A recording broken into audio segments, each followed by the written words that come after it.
ఎప్పుడూ ఒకే రకంగా chicken curry చేసి బోర్ కొట్టిందా? అయితే ఈసారి ఇలా ట్రై చేయండి. టేస్ట్ అస్సలు మర్చిపోలేరు. ఈ కర్రీకి ఆనియన్స్ ఎంత చిన్నగా తరుక్కుంటే అంత టేస్ట్ అనమాట. అవి ఫ్రై అవ్వగానే పచ్చిమిర్చి, కరివేపాకు వేసి ఫ్రై చేసేసుకోండి. ఇప్పుడు సీక్రెట్ ఇంగ్రీడియంట్స్ చెప్తాను. గసగసాలు, నువ్వులు, ఇలాచి, చిన్న దాల్చిన చెక్క, 3 లవంగాలు ముందే నానబెట్టి పేస్ట్ చేసుకోవాలన్నమాట. ఆనియన్స్ గోల్డెన్ బ్రౌన్ అయ్యాక మాత్రమే ఉప్పు, కారం, పసుపు కలిపి పక్కన పెట్టి చికెన్ వేసుకోవాలి. అల్లం వెల్లుల్లి పేస్ట్ ఆనియన్స్తో పాటు ఫ్రై చేస్తే మాడిపోతుంది. సో చికెన్ వేసాకనే వేయండి.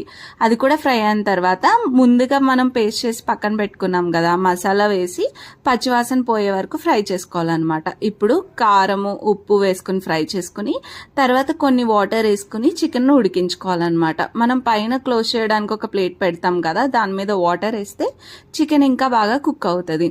లాస్ట్లో మనం జీలకర్ర, ధనియాల పొడి వేసి ఒక 2 minutes కుక్ అయిన తర్వాత కర్రీ దగ్గర పడుతుంది అనగానే కొత్తిమీరతో గార్నిష్ చేసుకుంటే